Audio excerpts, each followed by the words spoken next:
pleasure. All right, so ostensibly we're recording.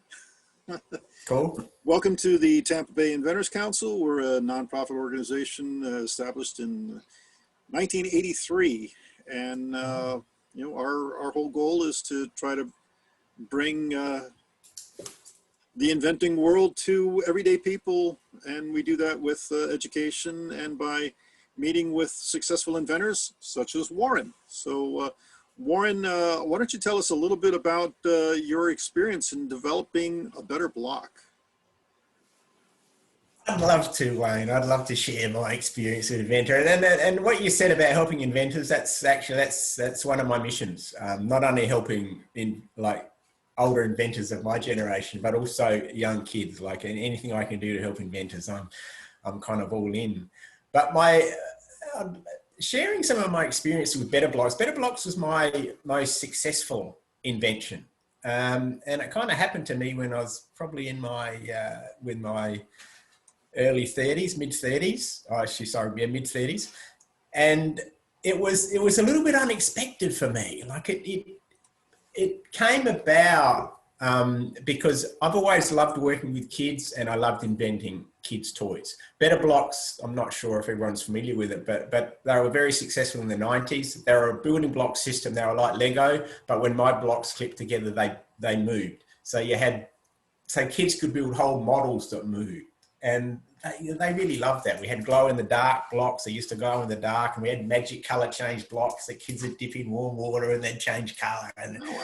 And kids loved all that. But to get it off the ground was a journey in itself. Because when I got Better Blocks off the ground, we're in the middle of kind of a recession here in Australia. So it was probably the worst time to say, I got an invention. I think I might see how this is going to go. But get it off the ground, I did. And what I firstly did was how I go about inventing is generally it's from observation. And what I found was that, kids, like at the time, and it still is, Lego's a phenomenally successful product. And what happened was that I was over in Nuremberg for the toy fair over there, gone over there in February. It was one of the major toy fairs of the world. And I was listening to a couple of friends of mine speak. And I always remember this comment, because this is how Better Blocks started. At the time in the market, in the shops and that, there was Lego and there was Lego and there was Lego and there was nothing else and you couldn't copy it. And a couple of friends of mine were talking, they were salesmen, and they said, wouldn't it be really good if we had a product to compete with Lego? And they said, well, you're an inventor. What can you do about this? And I thought, oh, yeah, sure, me compete with Lego, just some guy working out of his backyard shed. How was I going to do that, And I remember going away thinking about it. What happens is that often with me, I'll hear something and then I'll just dismiss it. But a few months later, it'll come up again. And I can remember I was driving my car and it came to me. I thought, why not build a building block that moved? Because if I could do that, it would get around all Lego's patents. It would give my friends a product to compete in the marketplace with Lego, and problem would be solved. But as we all know, it's one thing to have a great idea, but it's a whole nother thing to make that idea work and then go on and sell it. So what I did was I thought, okay, how am I going to make a building block that moves? And I actually had no idea how to do that. And I kind of pondered that for about 2 or 3 months. And then, because the trick with a building block was like Legos, when they click together, you can form generally straight lines or you can form right angles. I wanted a block that you could clip together and it would move like that. And I didn't quite know how to do it until one day the answer was right under my nose. I was kind of putting on my jeans at the time, and a press stud that you used to clip the pair of jeans together, that would clip together and a press stud will still rotate. And I thought, why not use that system to clip my blocks together?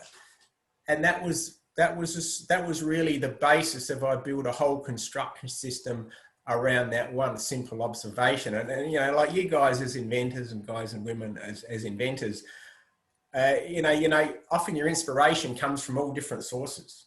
And to me, I'm an inventor just because I'm really curious about how stuff works and how can I make these two seemingly unrelated things work together. And that was how I developed the clipping system for Better Blocks. But it's one thing, and I'm not telling you people anything about this, like it's one thing to have an idea and go, yeah, I can make this product, but it's a whole nother thing to make it a successful commercial product. Right? And it was a skill that I really didn't have. I had a couple of ventures into toys before that. And my last venture cost me, or the venture before Better Blocks, cost me $100,000. I was kind of $100,000 in debt and hadn't proven my business experience. But I thought, you got to have a go at these things again. And that's the way it was. So what I did was, I was an inventor, I could develop products, but I needed a business person to become involved in it, to turn into a business. I needed a financial person to become involved in, someone to financially back it. I needed a manufacturing person to become involved in it, to make it. And of course, you need the marketing and sales side of it handled, because if you haven't got those areas of your business handled, you really haven't got a business. And, one thing I may not have necessarily been good at all my decisions I made, but I was a pretty good inventor. And I was also, I realized that there were certain things I could do and there were certain skills that I didn't have. So if I haven't got the skills, go out and find the people. So I spent about probably 2 years in Australia looking for these kind of people. And I didn't really have any success. I was knocking on doors and people would say no, and knocking on more doors and people were saying no. But one of the keys to being a successful inventor is, and you may have noticed this in some people, is being persistent, or as my wife says, being pig-headed, right? Like if I'm on, and I'm not joking about that, right? Like if I think that I've got something good, I just keep going until, I just keep going. And that was one of the things I noticed on my inventing trial I saw many far great inventions than Better Blocks. Like to me, my Better Blocks was a good idea. I didn't think it was a great idea. It was a good idea. And I saw some really, really cool ideas that inventors had that never got off the ground. And it was because they stopped, got too hard and they stopped. And I'm just an average guy working from a backyard shed, but I thought, well, I can keep going. Because that was something I did have control with.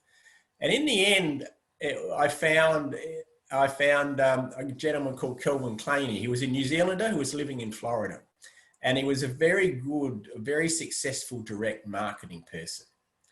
And how I came about Kelvin was often how a lot of my ideas and my good opportunities come about. Is that, I'd written business plans to approach, when I approach business people about my invention, Better Block. I'd done all the so-called right things, right? And they didn't work that well. But you got to start somewhere. And how Kelvin came about was I was talking to my sister's boyfriend who lived in Sydney at the time. John Wilkie was his name. Now, John Wilkie was a cabinet maker. So, you may ask, what's a cabinet maker got to do with a successful toy? Well, John Wilkie said to me, he said, look, I've got a mate of mine, Kelvin Claney, who is very good at direct marketing. He's kind of really one of the top players in the US. You want to talk. You want to have a chat to Kelvin because he may be interested in your Better Blocks. Now, I rang Kelvin up, and the end result of that offhand comment by a cabinet maker, right? And you can never write this into a business plan, by a cabinet maker, nothing to do with the toys, was the fact that we built a business that had $45 million in sales and we sold 600 million blocks. And that's, in my journey as an inventor, I often find it's these little serendipitous opportunities that always come across. Well, they always come across us, but it's whether we actually act upon them. That's where my best opportunities have come from. Yeah. And, I did a deal with Kelvin. Kelvin was a direct marketing person. He went off and, produced the commercials, and he actually could finance it as well. We organized a manufacturer in New Zealand, and it all snowballed from there. But that's what I love about inventing, is that you never know where your next opportunity or person or whatever is going to come from. Yeah, And yep. Oh, I've gone to trade shows, and some of the more interesting people I've met are just yeah. on the bus trip from the hotel. So Oh, yeah, absolutely.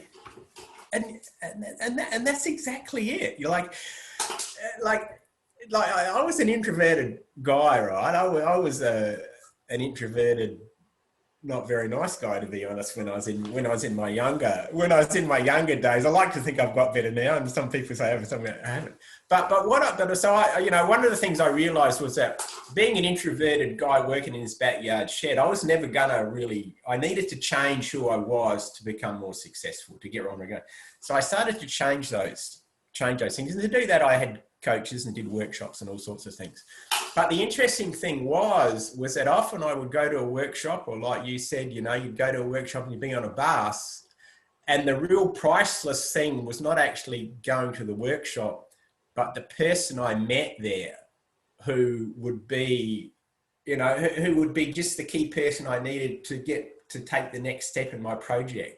And I've found that so many times, so these days when I go to things, I have a really open mind, because I think I'm probably not going here for the reason I think I'm going here. There's probably some other grander plan that the way, and that's often the way it works out, And that's why I like doing things like this, because it just keeps me open to new people and new opportunities. Plus I get a chance to, share some of the lessons I've learned to hopefully make it a bit easier for inventors along the way, to not make some of the mistakes I made. I made plenty of mistakes.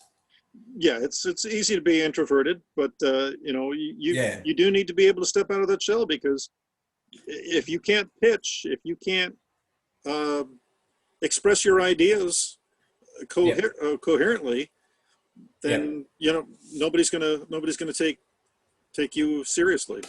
So Absolutely. And it was that whole pitching and expressing my ideas that was it was a tough gig for me.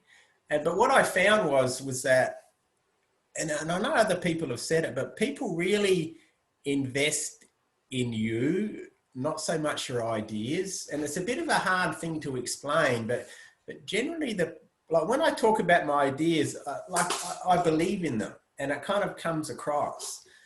And that's what gets people involved in my projects, is that they come involved because they kind of believe in me. And it's nothing to do with my past history, because as I said, I've had things that work and have things that haven't worked, but they kind of believe in me. And if you can get that, if you believe in your ideas so much, people get it. And not everyone will come, not everyone will come on board, sure. but people get it.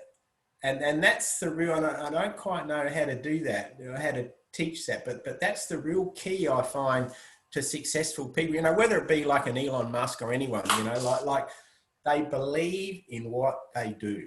Whether or not it's right or wrong, that's a whole different judgment, but they absolutely believe in what they do. And that's one of the key things I find, it's just the way life's worked for me. In that thought, could I just interject real quick? Wayne Dyer, read a lot of his stuff, and he, Yep. You always used to say, I'll believe it when I see it. And he goes, no, you'll see it when you believe it. And what you just said is priceless. Thank you. Oh, it's a pleasure. And that's absolutely, absolutely. And it's like, for me, I like with Better Blocks, what I used to do is, it's like, I was struggling a bit at the time when I was, there was times I didn't have $2 to buy a sandwich, right, when I was getting Better Blocks off the ground. But one thing I used to do for about 12 months, and this is pretty much every day, I used to visualize Better Blocks being successful and kids being happy playing with it around the world. And I'm not saying that was an easy gig, and my mind would wander, all sorts of things would happen. And I'm not saying I did it every day, but it was certainly, that was my thing. And what I found was that's happened. But what it did was, for me, is that every day, my belief in myself and that I did have something of value to offer kids was just increased that little bit more. And I'll take that next step during the hard times. But yes, certainly it's, I have a look at my life and I think, you know, my life is a reflection of what I got of the beliefs I've got now. And if I want to change what I've got, well, I need to change my thinking behind why have I attracted what I've got, you know? So yeah, thanks for bringing that up. It really is priceless. That. One of the other things you mentioned was education, to learn as much as you can about the field that of your endeavor. Absolutely, it's there's two areas of education for me. One was that you know, I kind of dismissed doing a business plan before as this not. You know, I made out to be it's not that much value. Well, business plans are a great value, but sometimes the value for another reason. And what I found was that when to do a business plan, I had to do a fair bit of research on Lego. And there were a couple of things, one thing in particular that really stood out to me, which I'm on a winner here, was because Lego, when I did all the numbers on Lego, what I found was that the manufacturing price of a Lego brick was approximately the same as my blocks, right? It was probably marginally cheaper. And then, so I knew the manufacturing price. When I went into a store to buy Lego, I kind of, you know, in the stores, you can see how many bits you get in the kit and you can see what it's worth. I found there was about a 20 times markup between manufactured price and the price that people like you and me would buy it in the store, right? Now, a 20 times markup. And it's not quite as much now, but it's, you know, they still make their money. And all of a sudden I thought, if there's a 20 times markup, how could we not make money? How could we not make money out of this? Because the beauty of a 20 times, like we didn't have a 20 times markup, but the point is it gives you, there's enough room in there for everybody to make the money they need to make to run their business. Like there's enough room in there for Kelvin to make his margin. There's enough room in there for me to make my margin as a licensee of the inventor. You know, there's enough room for manufacturers to make their margin. And if everyone's making their margins they need, they can't help but be enthusiastic to be involved in your product and to make it successful. So that was a priceless bit of information doing your homework. But also, again, like for me, the other side of education was the fact I was an introverted, arrogant so-and-so, to be honest. And I needed to change that. So I spent really a lot of, and I still do, I spent quite a bit of money and a lot of my time changing who I was. And it wasn't really trying to change myself.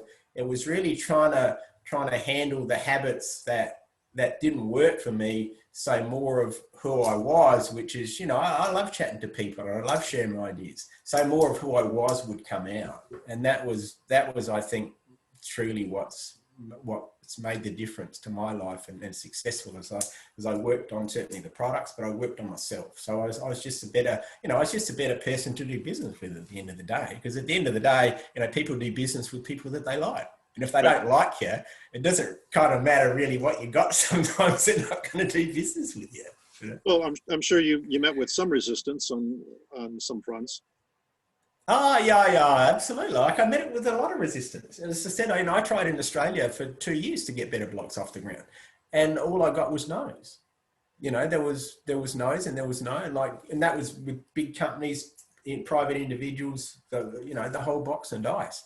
So that was, you know, I always met with resistance. But one thing that I did take on board was that it was really the fact that better blocks didn't fit into what they were doing. It wasn't the fact they didn't like the blocks and didn't think that it wasn't a good idea or that kids would like it. It was clearly kids did love it. You know, from my testing, and I had sample blocks, kids did love it. It was the fact that they didn't, you know, it didn't fit in with with what they were doing, how they were running their business or running their life. So, and that was, you know, that was kind of, you know, I could accept that because I just, all right, well, I just need to persist to find someone who it does fit in with. And the beauty of it these days, like when I got better blocks off the ground in the 90s, you know, there was no, I don't know if you guys know about Stephen Key and Invent Right and all those kind of, you know, there was none of that around. I was just, I was this crazy Australian inventor, for want of a better word, trying to get a toy off the ground. So I was doing it a lot by myself. So it was a tough gig. But like these days, there's plenty, there's plenty of good information and great people who you can go to for, for advice. It is, it is easier to approach companies. And I find companies are much more looking for outside input because they realize it. When I was, like when I was trying to get Better Blocks off the ground, they didn't realize the value of outside input because all their research and development was done internally, Whereas these days, companies, and Stephen Key is a great one to push that point. Companies are looking for outside ideas because they need them, because they can't develop their own ideas fast enough. Right. Of course, you have to connect with the companies that are looking for the ideas that you have. Absolutely. And these days, a lot of companies have got people who do that. The trick is to find them and to get in the doors. And these days, like you got things like LinkedIn has been like a godsend for me as an inventor, because I can find the people in the companies who approach, and there's a whole resource there that's got all the information I need, and I can start to connect with them and chat with them, and it's a whole resource these days that I didn't have. Like it was LinkedIn is just a phenomenal resource for inventors to connect with the people that we need to connect with to get our ideas off the ground. Right. And that's just one example. Social media, the fact that we have 3D printing now, and and so there's so many more obstacles pulled out of the way, but of course there's a lot more traffic too. Well, there is a lot more traffic, and it's always being able to rise above the traffic is the key. It's like why I laugh with 3D printing. I didn't have 3D printing when I made Better Blocks. What I did is I had to make a simple injection molding machine, some simple tools, and I made each block one at a time. And it took me about a minute to make each block, and I made 4,000 blocks. The catch with the system I had, about every second or third one was a reject. So I spent about 2 or 3 weeks just making blocks, and these days there's far better ways to do it. But it's kind of times have changed, but it's a matter, and what you said is a good point. It's a matter of how we can set ourselves above all the rest. And part of it is to what I was getting back at is that if you genuinely love your product and you believe in it, and remember that whenever you're communicating with another person, and it's the way and to communicate with them with respect, and to give them, and not try and push something on them, and say, look, I got this great idea that I think would fit in with your company. Would you be interested in hearing about it? Like, instead of trying to go straight off with the hard sell straight off the bat, say, would you, and generally if you approach people in a respectful manner, most people will say yes. And it kind of gets you in the door. There's no guarantee they're going to be interested in your product, but if you've done your homework, you kind of know how, you can see that it would genuinely fit in with what these people are doing. And then like you have like in Inventors, you just have a 1-page sell sheet, or me, I like my minute and a half videos at the tops that explains what you're doing. And then from there, you can see how it works out, and I find that's the key, and it sets me apart from most of the people who are just going in there with the hard sell. Like, I got the best product since sliced bread, and I really think that you ought to buy it. And if you're not, it's gonna, that kind of thing. Yeah, it's you got to get your foot in the door first. Yeah. That's it. That's exactly it. I always say, like, 90% of the work is getting your foot in the door. Like, once you're in the door, you got to have a good showing. But to get your foot in the door is the real key. And see, the thing about me is that because I've known how hard it is to get in the door, I can see the advantages of LinkedIn and those kind of things, and I can use it pretty well. But if you've never been brought up with LinkedIn and those things, you kind of don't have something to compare it to that makes it seem easier, if I get what I mean. It puts I've got a different perspective on it. For Better Blocks, what was the process to get in the door? I mean, did you go to the toy companies or the manufacturers? I mean, how did you actually get this distribution off the ground? All right, that's a good Excellent question. Thank you for that. Well, I approached the toy companies what I did was, as my approach wasn't as good as it is these days. But what I did is I would approach the toy company and say, look, I've got a product that I think would fit into your toy range. Would you be interested in, would you be interested in more information? And I approached venture capital people. I approached manufacturers pretty much with the same simple, basic thing. Like from a manufacturing point of view, I got a product that you could require, that I really think could add to your base as a manufacturer. Would you be interested in having a chat with us? And that was generally the way that I approached. But like I said, they weren't the people that came on board. The guy who came on board, Kelvin Claney, was a direct marketing person. And here's the way it worked for me, was that basically, I'd spent the time developing a product, and I developed it so I knew how to make it, I knew the cost to make it, and I knew the process to make it. It was, through injection molding. So I kind of had all that side handled, and that was my background. I had a bit of background in that, so I knew that. But I needed someone who could sell it, and I needed someone who could finance and someone who could manufacture it. So when I found Kelvin, here's what he said to me. He said, Warren, he said, actually it was Kelvin's wife who talked Kelvin into being in it. Kelvin's wife said, Kelvin, you got to have these better blocks. You got to be in it, right? So I thank Robin very much for that. So Kelvin said, look, here's what I'll do, Warren. He said, what I'll do is I'll spend I'll invest $30,000. We'll make a direct response commercial, or direct response TV commercial, because that's what he did, and we'll test it.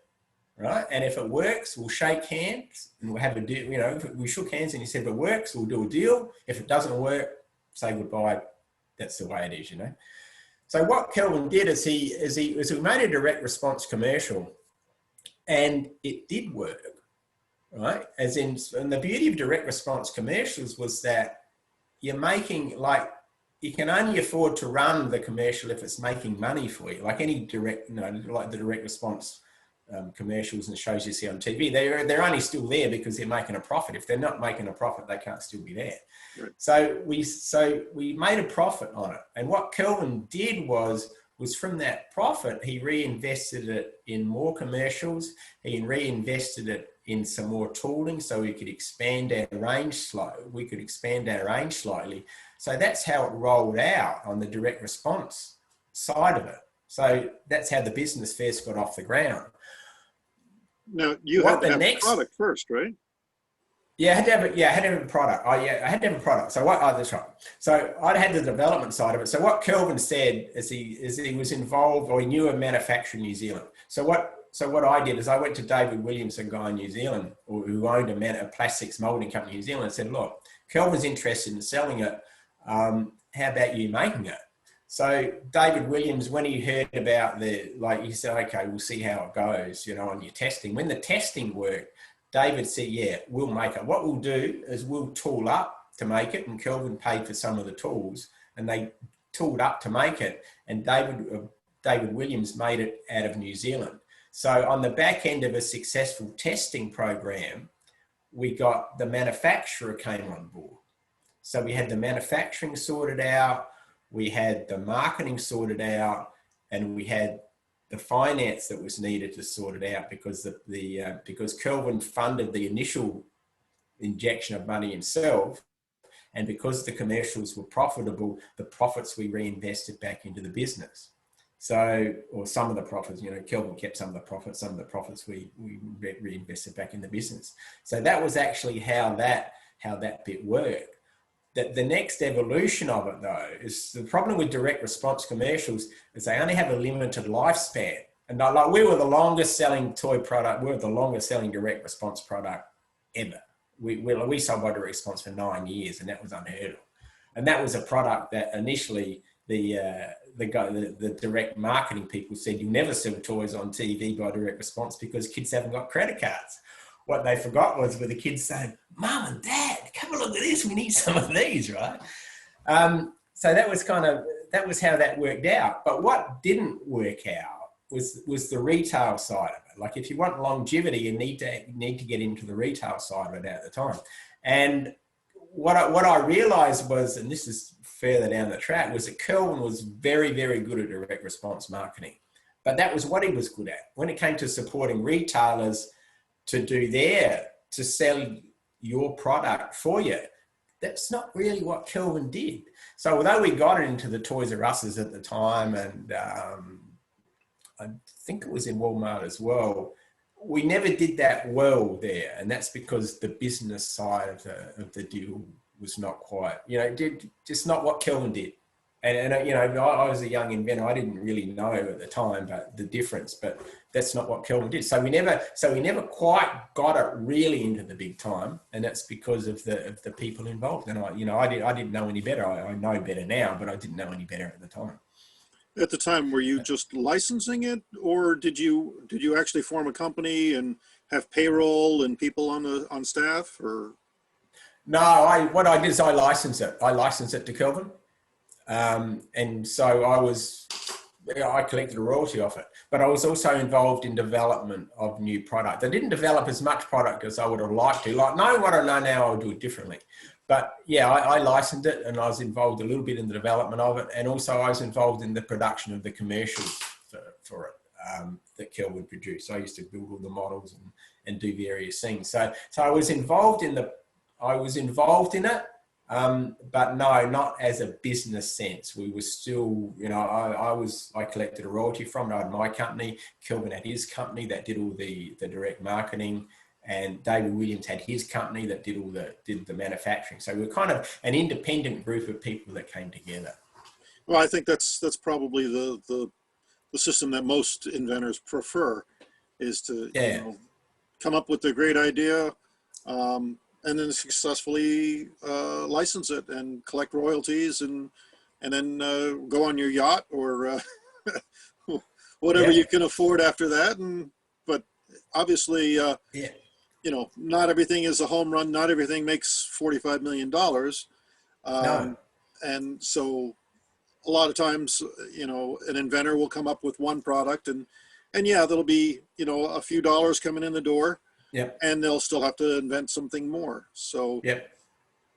What other inventions did you develop? Well, I got, to be honest, with the success of Better Blocks, I had the opportunity to speak into school, go into schools and speak to kids about inventing. And that was like that, to be honest, that I really loved that. And I still do love being involved in kids. And what I realized was in schools, they had very few resources to encourage entrepreneurial kids, or encouraging kids, tell them about inventing or any of that side of things. So what I've done is over the years after Better Blocks, I've actually gone into producing kids' educational products, which will probably be starting to release in probably early next year. They'll start to be coming out, because that's what I love. So I've gone out of developing products, so to speak, and more into developing products which are truly educational and fun for kids.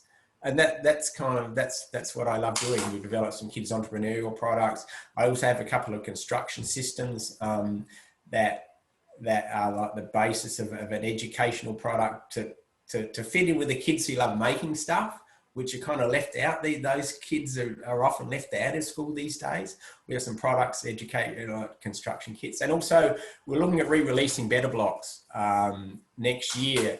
And my whole purpose is not necessarily, like, releasing Better Blocks is one thing, but we have a whole educational program tied around or behind Better Blocks, that these are the blocks, and this is how Better Blocks was invented, and this is how you too can start to get your inventions off the ground. So that's really,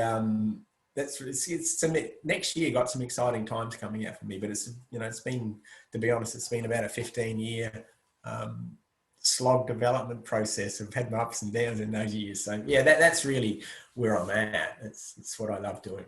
Well, I know some of the advanced Lego things they do Lego robots.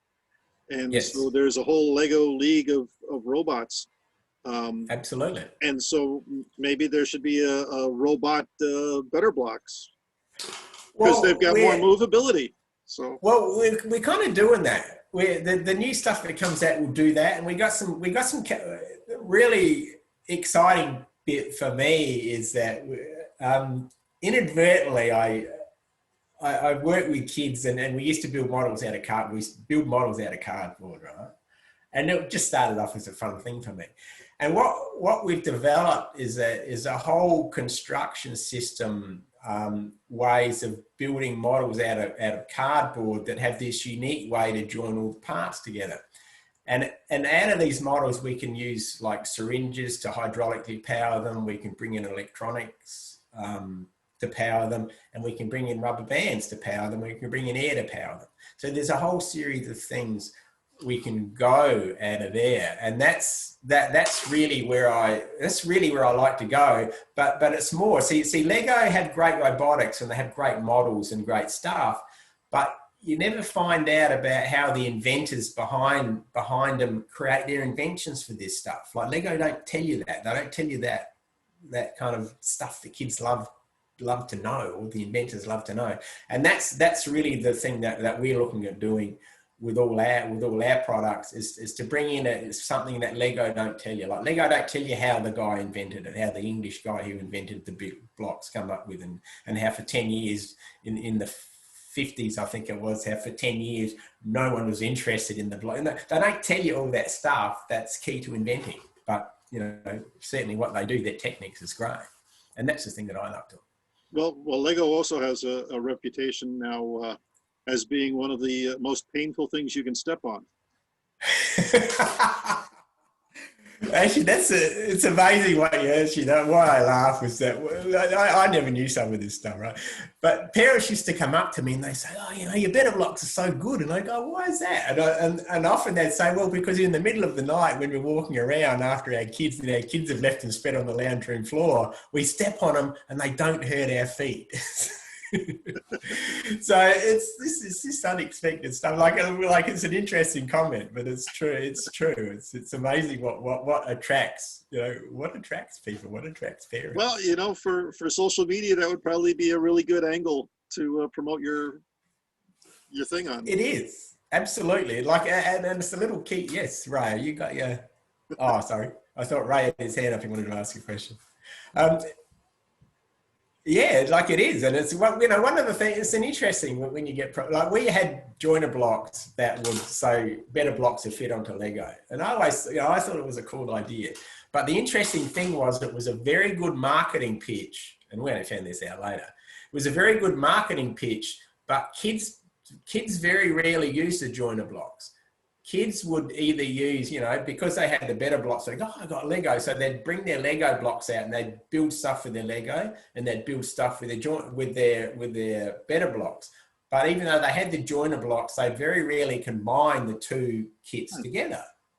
But it was a great marketing ploy for the parents, because what the parents realized was that, often, I'm sure you people are pretty much in the same boat. You got hundreds of dollars invested in Lego that eventually your kids have just put in the cupboard. So you got all this money invested that your kids aren't using. When they bought better blocks, and the parents thought when they bought better blocks, because they've got the joiner blocks, they'd bring their Lego out of the cupboard and they'd combine the two systems. Well, they certainly did bring their Lego out of the cupboard. So it was a great marketing pitch for parents, but they never really, from a kid's point of view, for some reason, they never really combined the two systems. They built separate models out of the two. And it was just an interesting observation. Well, I was in Denmark at Legoland. Yeah. And so, pretty amazing, some of the huge sculptures and everything that they've done with those. Have you done anything like that with Better Blocks? A little bit. When we used to do, actually it was in Florida. We used to do a toy fair, not a toy fair. Used to have a competition in Florida where, I think once a year, Kelvin used to organise it, and we'd have kids would bring all their models and they'd exhibit them. And we'd have, we'd have competitions and prizes for the best models in different areas. So yeah, we didn't, I'm not saying we're in the same league as Lego, but yeah, we did that kind of thing, and parents kind of liked it. And when we re-release Better Blocks next year, certainly that whole thing will be more incorporated in what we do. And it's because, and the reason it excites me is that that's where we get our best ideas from, like for new models and people coming up saying, what are you like I say to people, you know, we had actually more than 84 different blocks of better blocks in the end. And I say to people, like, I came up with the first 6. All the other 78 were other people's ideas, and the glow in the dark blocks wasn't my idea. That was David Williams. So David said, we've got this new plastic that glows in the dark, Warren. You've got to make your blocks out of that, you know? And we've got this new plastic that you dip in warm water, changes color. You've got to make your blocks out of that. So the advantage of having those kind of fairs and stuff is that, to me, that's where the really good ideas come from. You know, like, I never claimed to have all the ideas for better blocks. I just got the thing off the ground. And if you've got a good team of people around you, that's where your really, really good ideas come from to expand it. And that, you know, these people are gold. Can I ask a question? So it got off the ground, had this great direct to the consumer marketing. And I remember the better blocks because I have children that are in that age group. But so what happened afterwards? It didn't go and got bought by one of the big toy companies. I mean, where did it go? Very good question. This is the value of hindsight. Here's what I did that didn't work, right? You've seen what I did that did work, you know, it was pretty sick. Here's what I did that didn't work. Was when I sold the license to Kelvin, I effectively gave over control to Kelvin. And as I was mentioned before, Kelvin was very good at direct marketing, but he didn't really have the skills needed to get it, to take it to the next level in a retailer. So we never was successful at that. And also he never really wanted to sell it. And because I'd given control of Better Blocks over to Kelvin at the time, and I didn't really have the abilities or skills myself to go out and sell it, it kind of just faded out because the direct marketing had kind of run its, after 9 years, it had run its course. And it was time to take it to the next level or get out. And so Kelvin kind of was like being direct marketing. He was, you know, he'd already had other successful products, so he was onto his other products. And like I said, I didn't have the skills at the time to pick up the reins and take it to the next level myself. And it's not kind of really what I want to do. It's not really what I'm good at either, and not really what I want to do. So my next deals I've approached differently based on the knowledge that I've gained. So yeah, and I have no regrets doing the deal with Kelvin, because Better Blocks was way more successful than I could ever imagined it to be. You know, but certainly would I do things different next time? Yeah. So based on that, you would say that, one, picking your partners is like key, and building a team that makes it happen. Because absolutely. I have a client that does a lot of direct marketing, and I have seen this same thing happen many times, where we have done direct marketing campaigns that make a fortune for the inventor, and then there's just no tail to that. And what you want is that tail. I mean, you really want to get the Mattels of the world or whoever to come in and say, this is brilliant, we want to move that on. And that there's a talent in there, and that's a building your team correctly, or just gathering the people that need to make that happen. And so, do you comment? Thanks. Like I couldn't agree with you more, Mark. I absolutely couldn't agree with you more. And it's one of the things that I've learned by doing and looking at what's worked and what hasn't worked. And one of the things I do differently these days is that, like what you said about being able to sell sell a product that's doing successfully in direct marketing to a big corporation, that's a skill all of its own. And, you know, it's you know, you pick that up, it's a skill all of its own. And there's not a lot of people who've got that skill. So when I'm looking at people that I need in my projects, I go, yeah, I need someone with that skill. And when I start to find people, I'll find the people who've successfully done it. Because if they've successfully done it once, twice, 3 times, chances are they can successfully do it again. And what I also find with successful people like that is they won't be involved in your product if they don't think they can make it successful. Because, you know, they're only interested in being involved. We're all the same in our interest. So it's a good reflection that, you know, the quality of the people that you get in is a good reflection of first of all, like I said about who I am as a person. Do they want to be involved in me as a person? And the other thing is, do they think my product is good enough to get to where I think it's good enough? So if you've got good people saying, yeah, I think it's good enough, I want to be involved in what you're doing, generally it's a pretty good reflection of you're on a winner. But yeah, like these days, all I say to people, look, I think I'm a pretty good inventor, right? And I know the people I need in my team, but do I have the skills to sell it to a big corporation? No. Like, I know the concept and the importance, but look, mate, I don't even pretend that I've got those skills, but I need someone with those skills to be successful. So that's a really key point. Thanks. So essentially, you kind of lost control of the destiny of the product, but do you have some control of it now? Yeah, I after 20 years, I've got it back. It's a patience game. It has, because Kelvin's retired, he's got older, got retired. So yeah, I have control. I have control of Better Blocks back, and and part of it is because actually I'll let you know what's happened. Was that, see, part of it, as you guys know, like patents ran out after around 20 years. You know, there used to be different countries, different, but patents ran out. So all the original Better Blocks patents have run out. So as soon as the patents have run out, it's a free market. Like, anyone can come in and produce Better Blocks. Anyone can do that if anyone wanted to.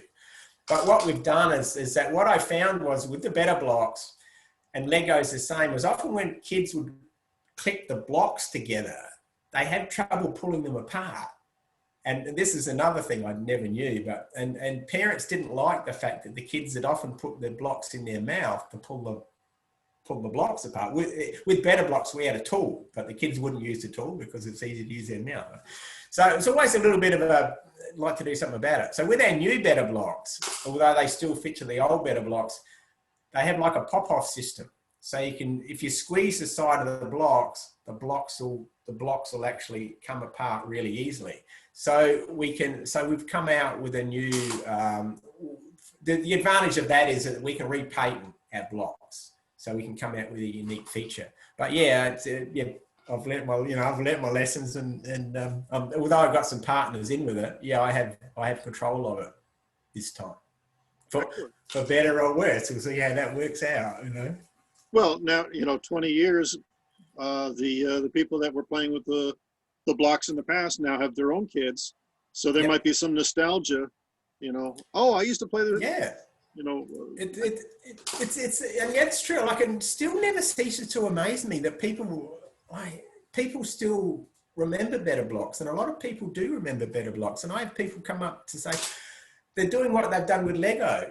I've still got the Better Blocks that I bought. Now I'm giving it to my grandkids to play with. And to be honest, it's truly a humbling experience to have a product that people cared that much about. But the best thing I would like to share about Better Blocks was not so much, here's the key thing that Better Blocks, and this is what it's all about for me, is that one of those exhibitions or one of those fairs that Kelvin had in Florida, a dad came up to him and said, Leon, thanks for bringing Better Blocks out. I really do appreciate it. And Kelvin said, he thought there was a bit more to it than that. So he said, why, And this guy said, well, because it's the first time I sat and played with my son for four years. And he played with his son for half a day to make these models. And that was, as an inventor, to make that much of a difference to some dad's life, that's really what it's all about for me, which is, you know, it's kind of the reason behind why I get into the educational programs, because I just, you know, just like to, you know, if I can make it easier for kids and dads and mums, well, I'm all in, you know. Absolutely. Inventing for profit is one thing, but inventing for heart is a whole nother level. Yeah, I like to make money as much as the next person. But to me, the purpose of making money is it's not necessarily to have 5 cars and 10 houses. It's actually, certainly I want to increase my lifestyle a little bit better for me and my wife than we are at the moment. But it's really about, the more money I've got, the more I can do, the more products I can develop, you know, the more programs I can develop. And that's the exciting part, because I never want to retire. I love inventing and making stuff, you know. I want to be in that game for the rest of my life, you know. Especially if you can influence another generation to follow in your footsteps. Yeah, and I see that the inventors of the young inventors of the world and the young entrepreneurs of the world, I don't see they get a lot of help and support when they're young from the education system and that. And I don't see the parents have got a lot of go-to resources for that. And, you know, I just like to do something about it. Absolutely. If we can. All we can do is give it our best shot. You know, you never know how it's going to work out. That's the great thing about being an inventor. You're always stepping into the unknown. You never quite know how it's going to work out, you know. So did you run into any sharks or any bad people that tried to take advantage of you and stuff like that? Sharks. That's a good one. That's a very good. Yes, I did, but not as an inventor. Here's one of the things I did. Like Better Blocks was very good to me. But what I did was that after Better Blocks, to be honest, I'd lost a bit of confidence in my ability to. I didn't quite know where to go. You know, Better Blocks was way more successful than I ever thought it would be. And I went from being a reclusive guy in a backyard shed to being part of this successful international business in 12 months. And like, I was totally way out of my depth, and I never really, to be honest, I never quite caught up to the person I needed to be at the time for the situation I found myself into. And after Better Blocks had kind of run its course, I lost a bit of confidence in my ability to develop products. And so I invested in what I thought was a friend of mine's business over in Perth, it was here in Australia. And to be honest, looking back, I put way more money than I should have ever put into it. And what happened was that after a few years, we was doing pretty good, I thought. And after a few years, he kind of ran off with all the money. And I was left, me and my wife were left kind of, and a few other people were left holding your bag, so to speak. So that cost me a lot of money. We had a couple of investment properties. It cost us our home, cost us our investment properties, cost us a lot. That did. And it's taken me a few years to recover from that. But yeah, so, you know, I've had my, you know, you might say I've experienced both sides. I've experienced the success of Better Blocks, and I've experienced the lows of winding up bankrupt, you know, because I'd made some poor decisions. I'd made poor decisions with the people that I chose to be involved with, although they seemed like good decisions at the time. And but it doesn't affect me. I still love trusting people. That's just the way it works. You know? Yeah, it's unfortunate.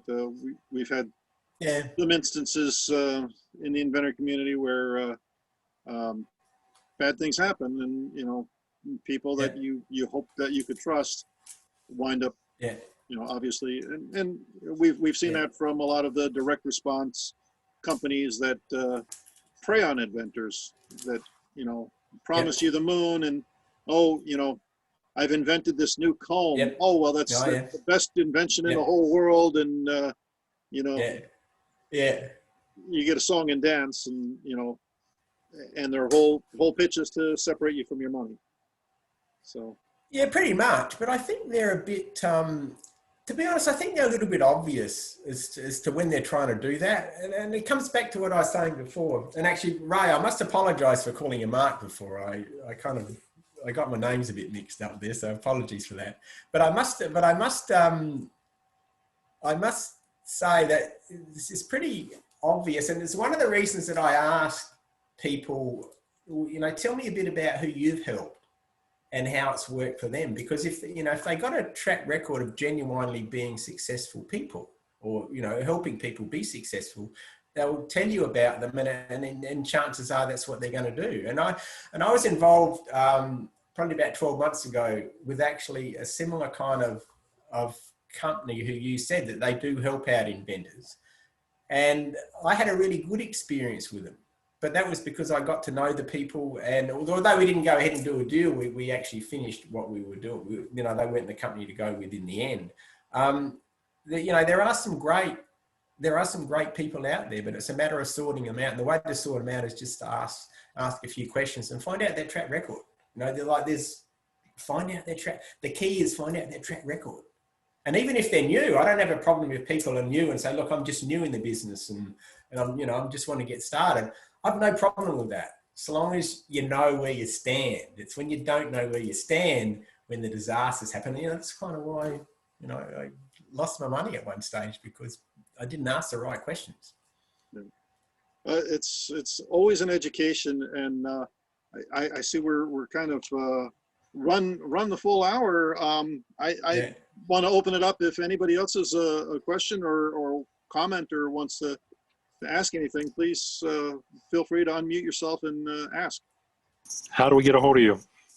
I got my website at warrenwilsoninventor.com, or you can please send me an email at warreninvent@westnet.com.au. I'm happy to share with Wayne some of the details if you want to get hold of me. And if anyone's got any questions or anything, look, please send me an email. I'm happy to have a chat with you.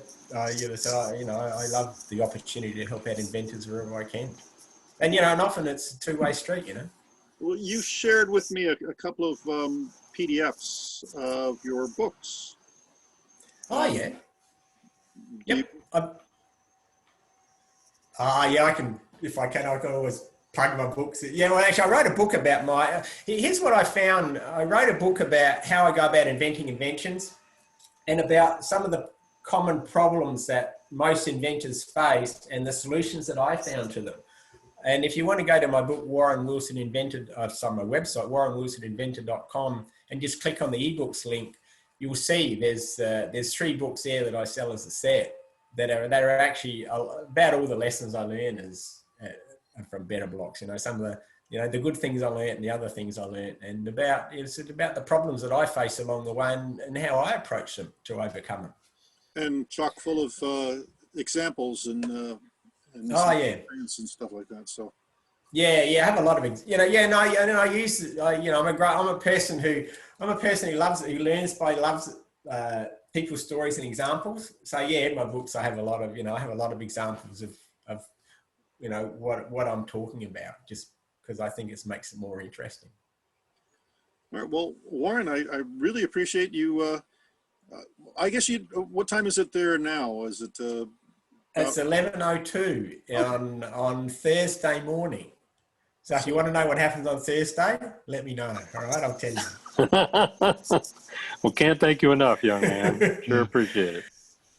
Yes. Oh, it's a pleasure. It truly is a pleasure. I really do appreciate it. No worries, it's a pleasure. Thank you. Conversation. Thanks. Thank you. Thank you. All right, thank you.